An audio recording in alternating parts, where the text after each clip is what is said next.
Hi everyone, back again for another example of items from chapter 1. This is problem 1-6A, and what you'll see here, if you look on the board, you'll see that I've got an income statement with some missing information. I've got the statement of stockholders' equity, the balance sheet, and the statement of cash flows, and they're all missing information that we need to calculate, and so that you can understand the relationships of the statements. So remember, we have to do these statements in order. So you always have to do the income statement first because you need net income in order to calculate out total stockholders' equity. So we're going to start here. And so we need to calculate out fees earned. And then we also need to calculate out what supplies is. So if we're looking to do what fees earned is, we've been told that total expenses are $475,000. Net income is $275,000. So if you add those two together, you'll get fees earned of $750,000. And you can do a check on that, right? $750,000 minus $475,000 equals $275,000. So we're going to do a similar thing when we're looking at total expenses. So we've been given 4 out of the 5 expenses. Let's figure out where I calculated that at.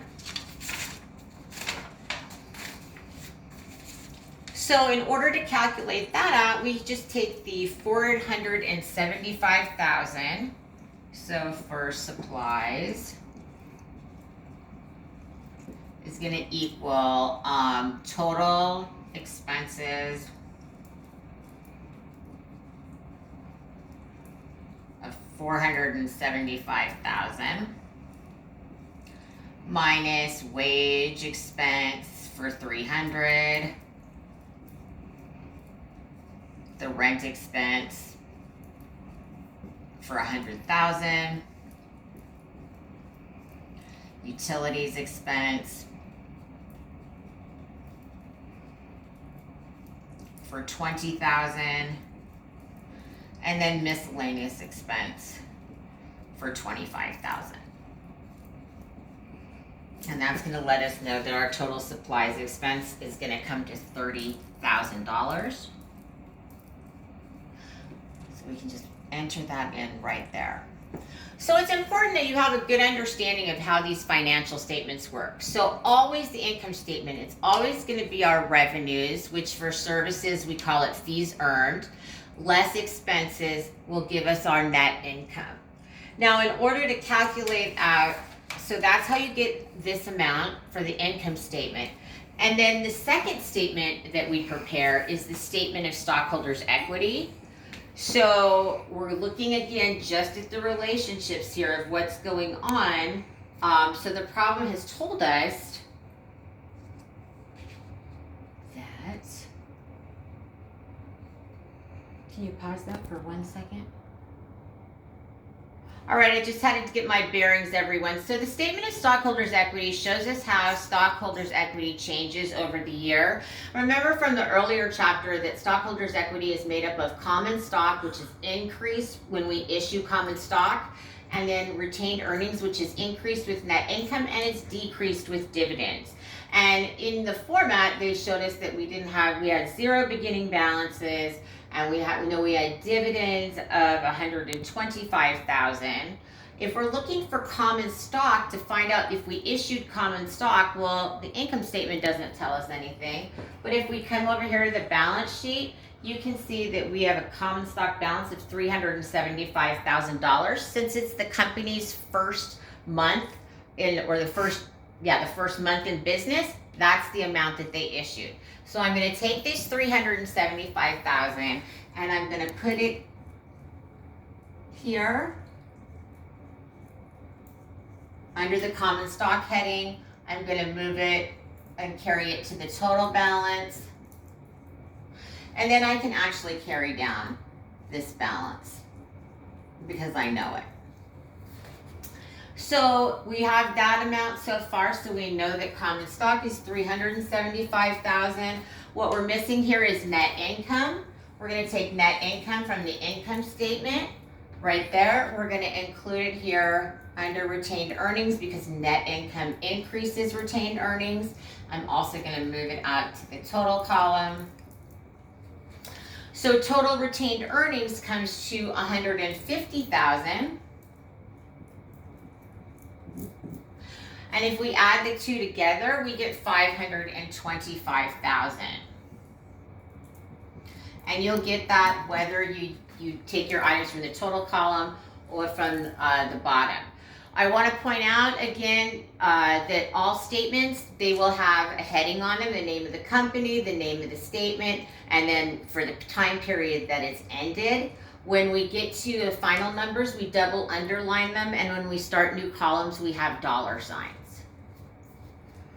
So we've got that there. So now they want us to do the balance sheet. And so things aren't too bad here with the balance sheet, right? They gave us our 3 different assets. We just have to add those up to get total assets.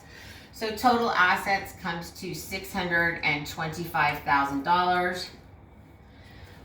So we know, remember the accounting equation, assets equal liabilities plus owner's equity. We know that this total amount here has to equal $625,000. because they have to balance each other out. So if we're looking at this just really close, right? We have $100,000 in accounts payable. It has to be $625,000 total, which means we're going to need $525,000 in total stockholders' equity. So I'm going to take this $150,000 retained earnings here. I'm going to add those two up. So of course I'm going to have $525,000 for total stockholders equity, which matches here. And then I end up with total liabilities and stockholders equity of $625,000. All right, and now we're moving on to the last statement. This is a statement of cash flows. Oh, there's a couple other things. I want to move back to the balance sheet for a minute. Of the 4 statements, the balance sheet is only good on the last day of the accounting cycle. You'll notice all the other statements say for the month ended or for the year ended or for the quarter ended. And the reason that the balance sheet is only good for one day in time is these balances change all the time, right? As we're receiving cash from customers and paying cash out for bills. So we'll see that happen a lot. When we get to the statement of cash flows, this tells us how cash changed during the period. So it's split up into 3 sections. We've got operating activities, which is what we're in business to do. Cash flows from investing, that's paying for land, buildings, selling land, buildings, and cash flows from financing activities. So here we're going to look, and it's the cash received from customers. Again, it's our first month of operations.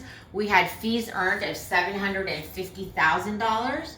So that's what's going to go here. And we don't have any accounts receivable, so that's how you can tell it was all cash sales. So we have the cash received from customers, the cash paid for expenses, and to creditors, they gave us the $387,500. So cash flows from operating activities were $362,500. It shows us, the problem says, oh, cash paid for land. So I'm going to go over here to the balance sheet, and I see that I have $150,000. And so that's a use of land, so that subtracts out. And then finally, we've got cash received from issuing common stock. We know over there, $375,000. And then they told us, that the cash paid for dividends in the problem is $125,000. So cash flows from financing activities come to $250,000. So here we've got a positive, and a subtraction. So the total, when we take the net of those, comes to $462,500. That's what goes here, the net increase or decrease in cash. We had a 0 cash balance on the first of the month. So $462,500 is our final cash balance. And if you look here, we go kind of backwards this way, but we're proving that $462,500 is the correct amount for cash.